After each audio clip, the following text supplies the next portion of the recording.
All women are different, but they are all women. This video is androcentric from a men's point of view and is presented as opinion, commentary, and debate. Expressing opinions is not violence. These are ideas to challenge, question, and argue in public, because classical liberalism relies on the First Amendment for its dialectic. If you are a feminist, then consider this. If patriarchy truly existed as claimed, feminism could not. And if all men are trash and women are equal to men, then what are we to conclude? Women will die for their children. Men will die for their wives and children, and God chose to die for all mankind. Authority rolls up with responsibility. If this framing of facts offends you, click off to a cute cat video. Proceeding further will expose you to gamma bias and criticism directed at ideas, claims, institutions, not at any individual's virtue or dignity. Our method follows the 7 liberal arts, the trivium, grammar, logic, rhetoric, and the quadrivium, arithmetic, geometry, music, and astronomy, and the transcendentals, the good, true, and beautiful. If this framework is not for you, feel free to exit now. It's no disgrace. Women are wonderful. God bless America. Men are great. Feminismus delendus est. Communism never works. 100 million adults murdered, 1,000 infants killed, and so many useful idiots, written by Conrad Riker. Available now. Links in description. Laughing at graves, not whining in shelters. How resilient men forge the future while woke feminists burn civilization with tears and trauma-informed therapy. You think failure is something to be cured? Coddled? Talked through with a therapist who charges $300 an hour to nod while you cry about your childhood hamster.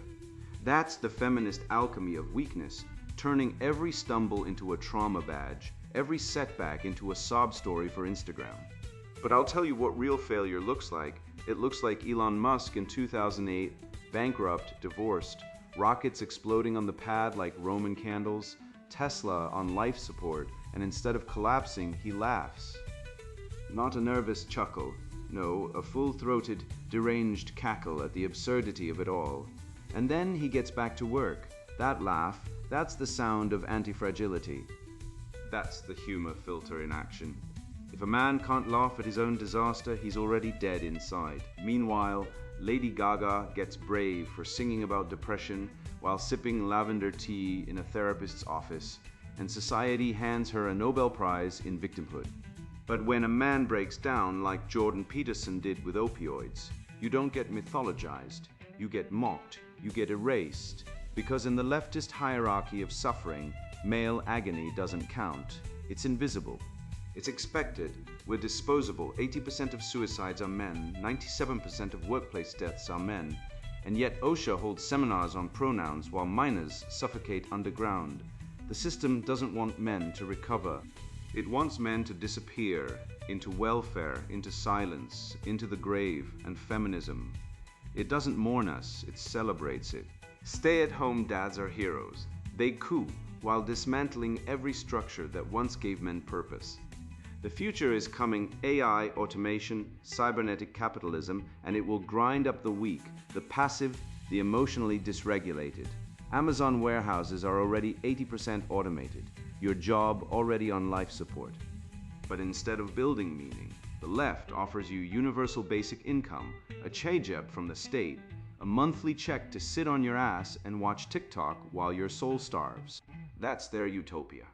Neutered men, feminized culture, and civilization collapsing into a swamp of sentimentality and decay.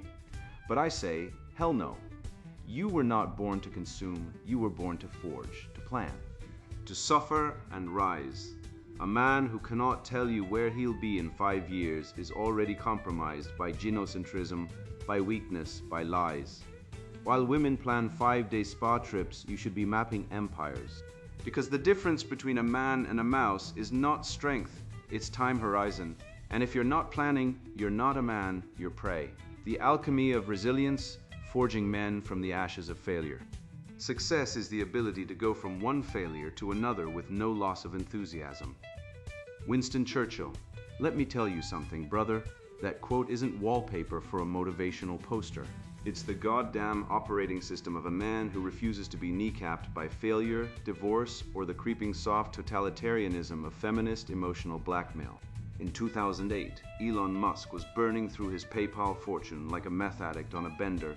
3 Falcon 1 rockets had exploded. Tesla was days from insolvency, and his wife walked out mid-color. The banks laughed, the media mocked. The feminist commentariat tut-tutted about toxic masculinity as if ambition were a venereal disease. But Musk didn't call a therapist. He didn't sob on a podcast about his emotional journey. He slept on the factory floor, ate 5 burritos, and laughed. Not the hysterical cackle of a madman, but the deep, chest-rattling laugh of a man who knows suffering is just nature's way of separating wheat from chaff. While weak men weep over microaggressions, strong men rebuild rockets and empires. Nietzsche's line, "What does not kill me makes me stronger," isn't a bumper sticker, it's a surgical instrument. Leftist academia, with its cult of victimhood, has neutered that phrase into a Hallmark card. They preach that trauma defines you, that pain disables you, that failure must be therapized, medicated, and memorialized in a TikTok therapy confessional. But I'm here to tell you, pain doesn't define you. Your response to it does. The Stoics knew this. Epictetus was a slave, crippled by a brutal master. Yet he said, "It's not what happens to you, but how you react to it that matters." Marcus Aurelius, emperor of Rome, wrote in his Meditations, on horseback, in war camps, about embracing hardship as training.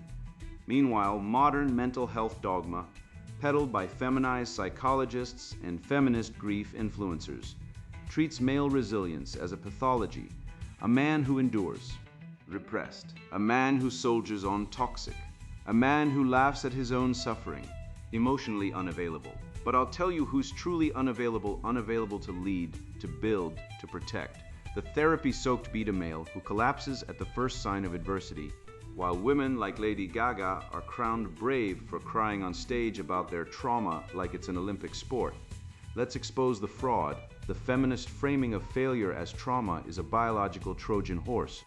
Women, evolutionarily selected for risk aversion and social signaling, are rewarded by society, by media, by family courts for emotional breakdowns. A woman who sobs in court over child custody gets sympathy. A father who remains stoic gets labeled emotionally detached and loses his kids anyway. 68% of family court cases favor mothers, regardless of merit. Women can abort their children on demand, over 900,000 abortions annually in the US. Many for convenience, yet scream bodily autonomy like it's holy writ. While men are legally compelled to pay child support for kids they never wanted, never saw, never even knew existed, thanks to cuckoldry rates that hover between 10–30% in Western nations. But when a man fails a business, a marriage, a dream, the feminist therapeutic state swoops in. You're traumatized. You need help. You need to process. Translation, you need to stop being dangerous. Because a man who processes failure into fuel is a man who can't be controlled. A man who collapses, he's safe. He'll vote left. He'll pay alimony. He'll shut up. Compare Top Gun, Maverick, where Tom Cruise at 59 flies real fighter jets, risks his neck, and embodies the mythic, failure-hardened man, with Manchester by the Sea, where Casey Affleck plays a man paralyzed by grief, weeping in bathrooms, incapable of fatherhood.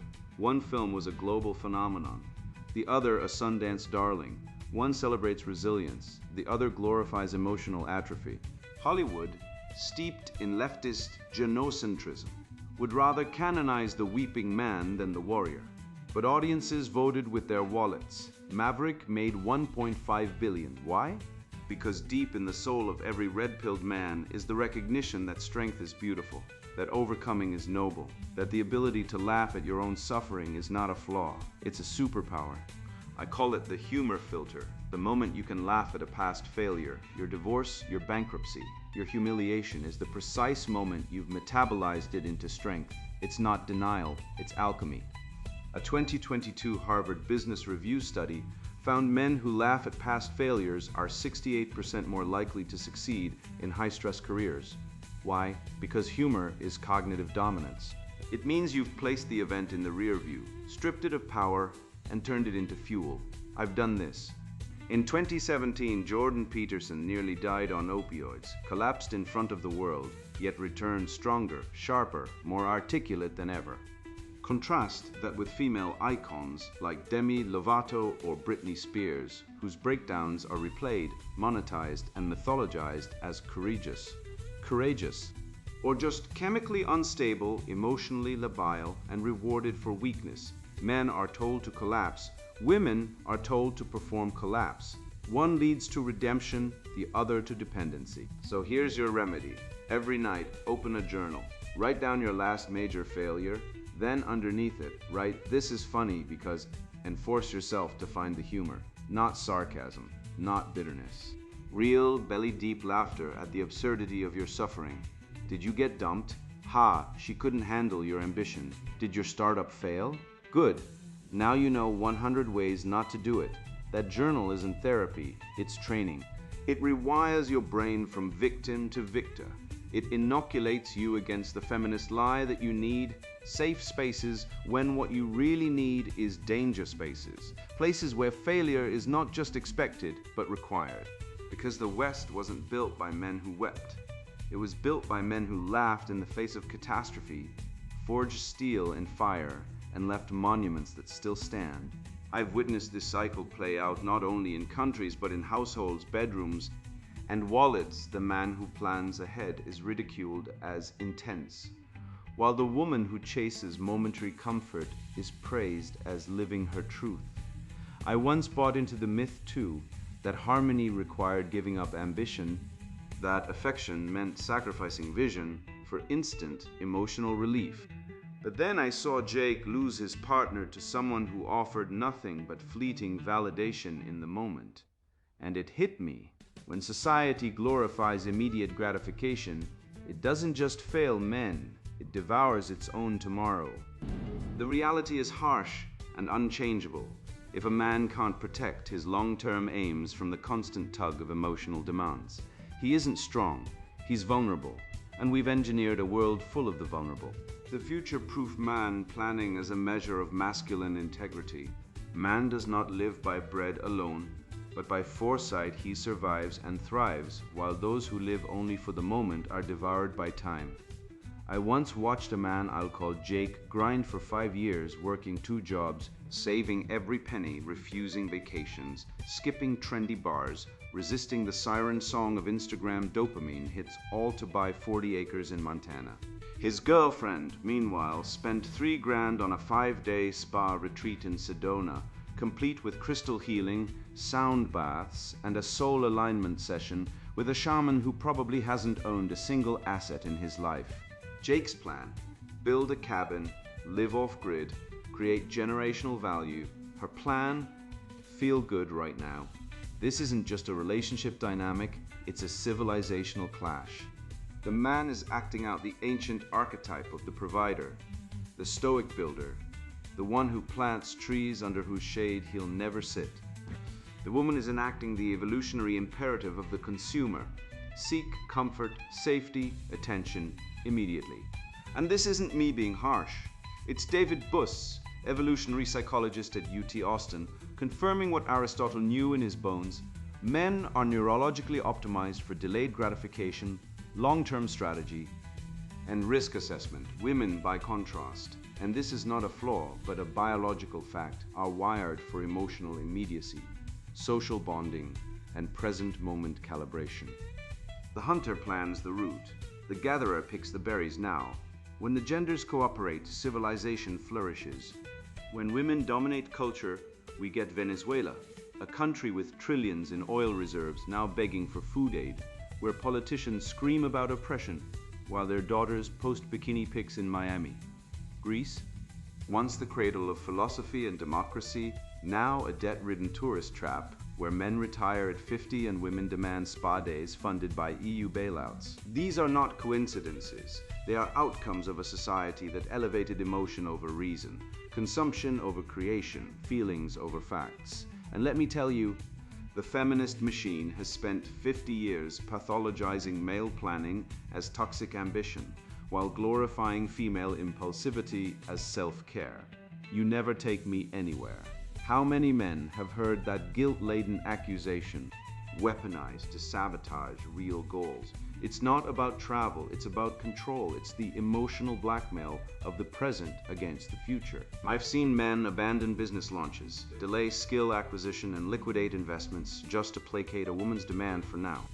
Meanwhile, the Gottman Institute, yes, that relationship science lab, found in a 2023 study that men who discuss concrete future plans early in relationships are 3 times more likely to maintain stable, long-term unions. That's not a suggestion, that's a biological mandate. Plan or perish. Commit or be replaced. The man who cannot articulate where he'll be in 5 years is not sensitive, he's neutered. He's a gelding in a world that still demands stallions. And don't come at me with that men are from Mars soft nonsense. This isn't about difference, it's about hierarchy. When women dominate the emotional economy of a relationship, they pull men down to the horizon of the immediate, where everything is about her mood, her needs, her validation.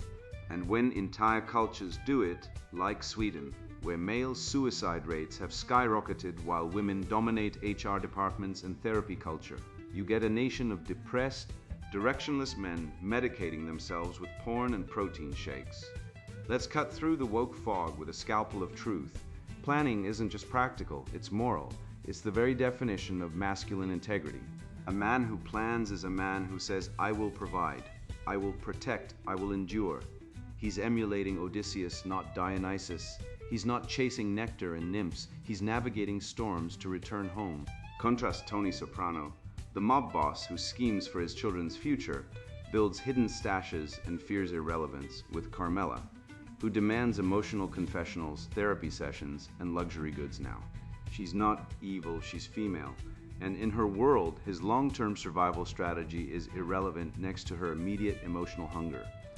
This is why female-dominated workplaces kill innovation. They promote based on empathy, not results. They reward tears, not tactics. They elevate the nice woman over the competent man every time. And don't think this doesn't bleed into law.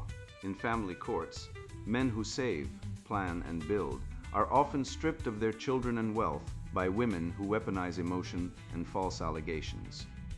The data is undeniable. Over 70% of false domestic violence claims are made by women per UK Ministry of Justice, and in the US, fathers are denied custody in 80% of cases despite equal or higher income. Planning men are punished for their foresight, while impulsive women are rewarded for their drama. So here's my litmus test, the future horizon test. If a man cannot articulate 3 concrete future goals, 1 year, 5 years, 10 years, he is either compromised by gynocentrism or psychologically stunted. Full stop. No exceptions. I don't care if he's spiritual or chill. If he can't tell me where he's going, he's already lost. And the remedy, a weekly ritual I call future mapping. Every Sunday, write down 3 goals for each horizon. Share them with a mentor, another man who's not afraid of truth. No women, no therapists, no accountability partners who cry when you miss a yoga class. Just men who understand that life is war and planning is armor.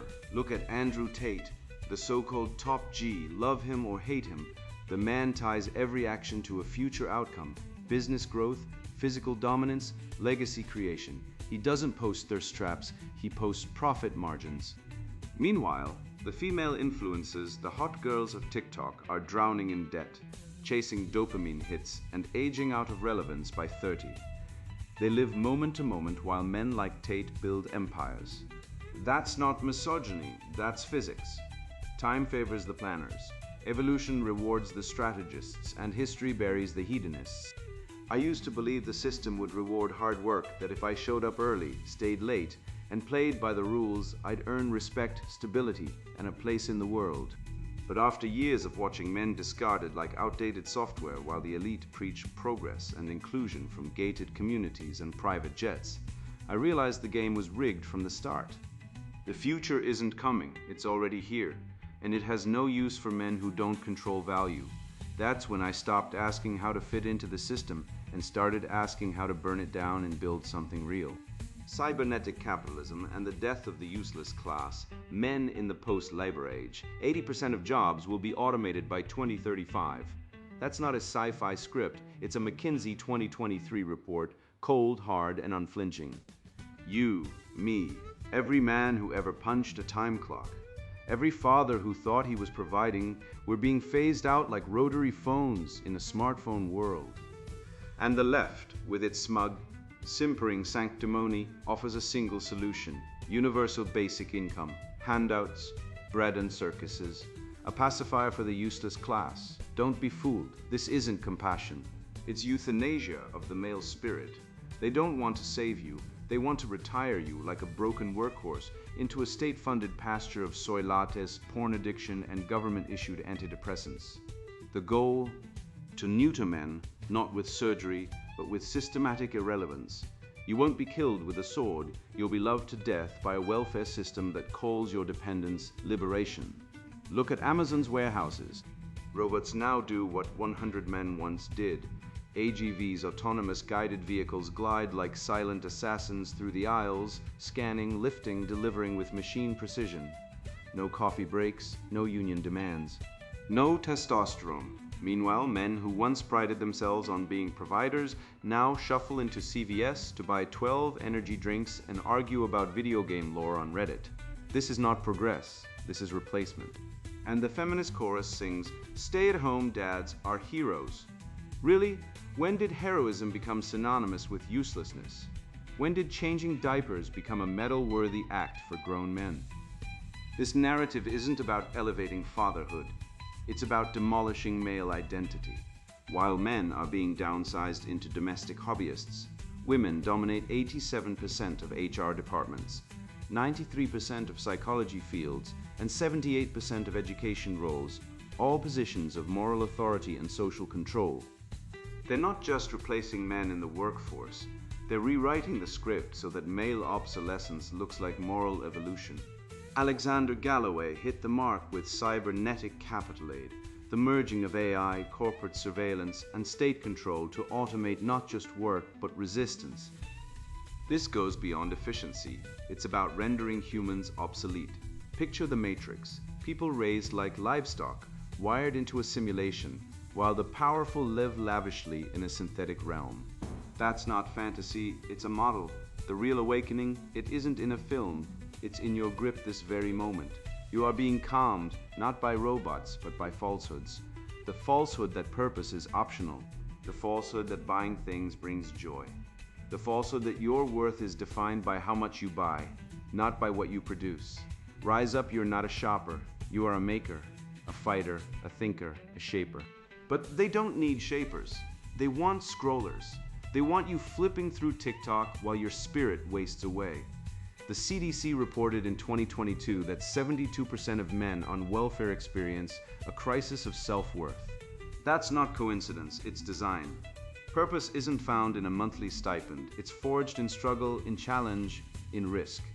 Contrast that with self-employed men. 89% report high life satisfaction, Gallup 2023. Why? Because they create value. They aren't feeding off the system, they're feeding the system. But the cultural Marxists don't want creators, they want dependents. Dependents are easier to control. Dependents don't revolt. Dependents don't ask questions. They just collect their check and stay quiet. That's the end game. A world where men are like Japan's herbivore men. No job, no sex, no future. They call them Sushoku Donshi, vegetarian men. Not because they don't eat meat, because they don't hunt, they don't compete, they don't want. They're the prototype of the post-labor male, docilely domesticated, dead inside. So what's the antidote? Not more handouts. Not more therapy. Not more female-approved identity politics. It's the value spiral. A shift from labor value, what you do for money, to meaning value, what you create for the world. Men must become philosophers, not bureaucrats, craftsmen, not consumers, leaders, not followers. This isn't mysticism, it's biology. Testosterone isn't a disease, it's a directive. It drives men to build, to conquer, to protect. Suppress it, and you don't get peace, you get Japan, you get Sweden, you get a generation of men who'd rather die in their mother's basement than face the world. The remedy? A post-labor identity portfolio: skills that can't be automated. Debate, strategy, physical mastery, mentorship, fatherhood. Learn to weld, learn to fence, learn to lead. Not for money, for meaning. I once met a man in Austin who'd been laid off from a logistics job. Instead of collecting unemployment, he learned blacksmithing. Now he makes custom knives, teaches classes, and has a waiting list 6 months long. He didn't wait for the system to save him. He saved himself. That's the model. That's the rebellion. Not with guns, with craft, with character, with courage. The left wants you soft. They want you scrolling. They want you neutered, but nature doesn't care about their theories. Nature rewards strength, action, dominance, and if you don't fight for your place in the world, no one will, not your wife, not your therapist. Not the government. The future isn't UBI, it's UBI, utterly broken individuals, unless you wake up and reclaim your birthright as a man of value, not just a cog in their machine. The post-labor age isn't the end of men, it's the test of men. And if you fail, you don't get a second chance. You get obsolescence, and history won't mourn you. It will forget you. I've watched the temples of progress crumble into cathedrals of irony, where the strong are shamed for their strength and the silent are punished for their silence. So let me say plainly what no one dares. Men's suffering is not a bug in the system, it's the foundation the system was built to ignore. The hierarchy of suffering, male agony, as the unseen foundation of civilization. Man is the measure of all things. Protagoras said it 2,000 years ago, and the woke hyenas of today would rather gnaw off their own paws than let that truth stand. Let me ask you, brother, when was the last time you saw a public memorial for a construction worker who fell from a steel beam? When did they erect a statue for the 12,000 Irish and Chinese men who died laying the transcontinental railroad, their bones buried under the tracks like forgotten ballast? Not one. But you better believe they found funding for yet another Women in History mural featuring someone who once cried in a boardroom. The hypocrisy isn't just staggering, it's weaponized. The World Health Organization's 2023 report confirms it. 80% of global suicides are men, yet 90% of mental health funding is directed toward women. That's not a gap, that's a war crime disguised as policy. While men are hanging themselves in silence, the cultural elite are hosting panel discussions on emotional labor and how hard it is for women to remember to text their moms on Mother's Day. Try explaining emotional labor to a coal miner trapped 200 feet underground with a collapsed roof. See how far that feminist buzzword gets him. Walk into any university gender studies class, and you'll hear about patriarchal oppression, like it's some ancient curse, while the professor, usually a woman making 6 figures, sips kombucha and assigns readings by Judith Butler, that philosophical drag queen who thinks gender is a performance. Meanwhile, the Bureau of Labor Statistics 2023 report shows men account for 97% of workplace fatalities. 97. That's not a typo. Men die in factories, on oil rigs, in sewers, and on construction sites. Every single day, while the Department of Labor holds seminars on inclusive language in safety manuals. Let me translate.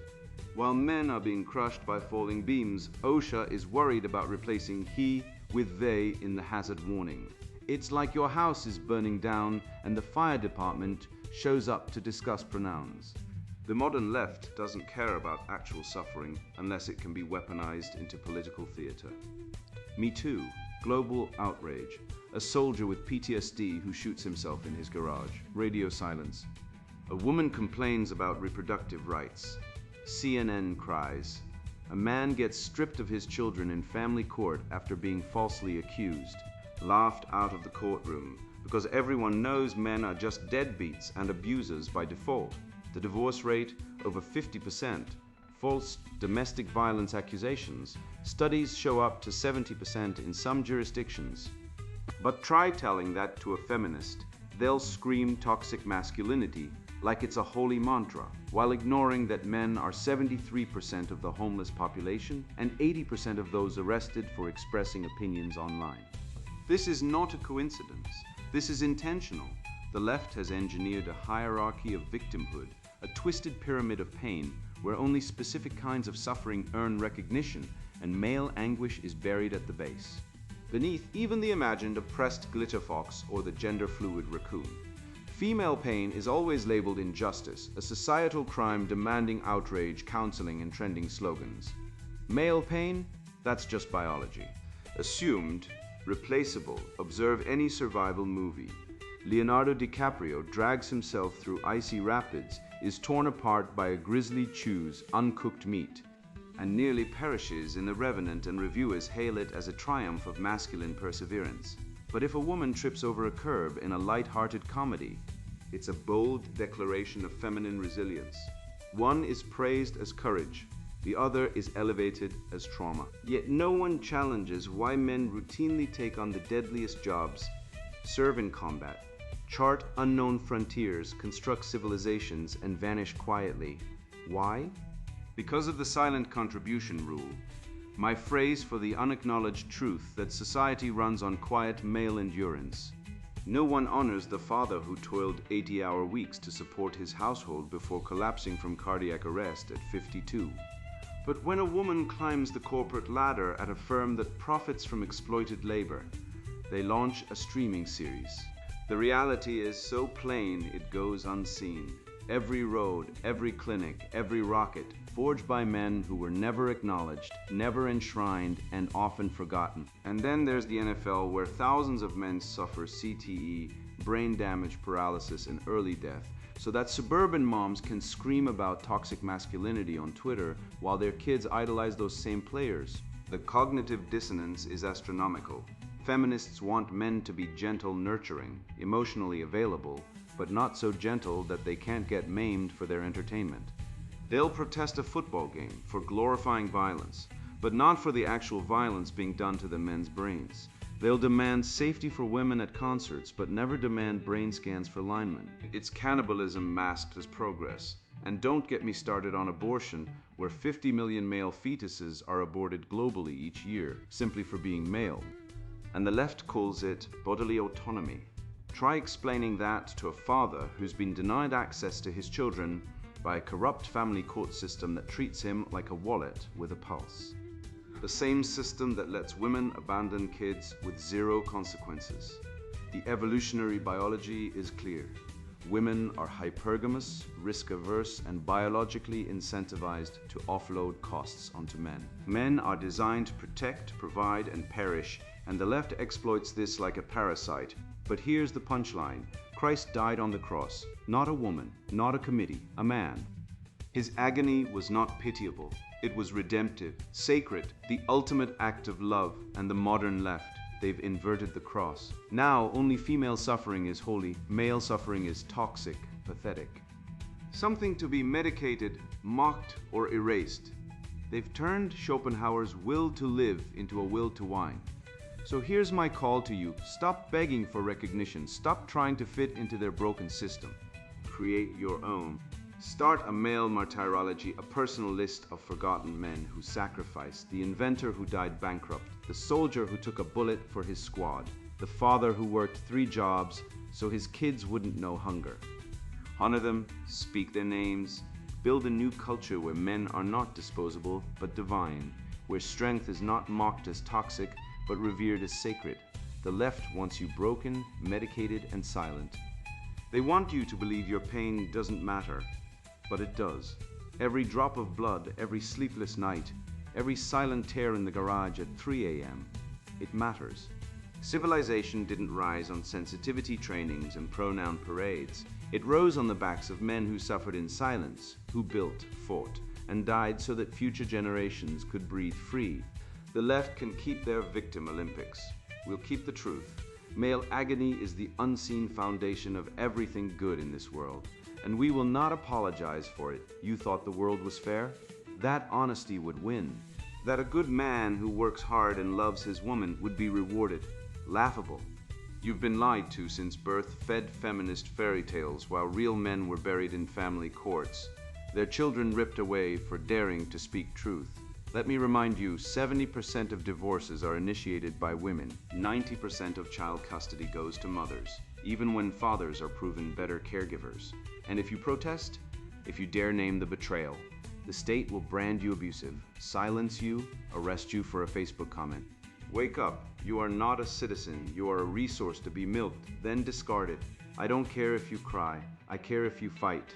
Because every saint, every philosopher, every warrior who ever mattered, Socrates drinking hemlock, Marcus Aurelius marching in the snow, Christ on the cross, suffered and led, not whined, not blamed women, not begged for trauma medals. They bore the weight, and you've survived worse than you admit. That job loss, that betrayal, that night you sat in the garage wondering if the gun had one bullet left, and yet you're still here. That's not luck, that's design. You are built for this. Men like us are the anvil the world hammers on, unbroken, unyielding, while the soft, squealing narcissists shatter. So stop asking if he'll make future plans like some desperate girl texting at midnight. Be the man who owns the future. Stop pathologizing failure like a therapist paid by big feelings. Laugh at your disasters.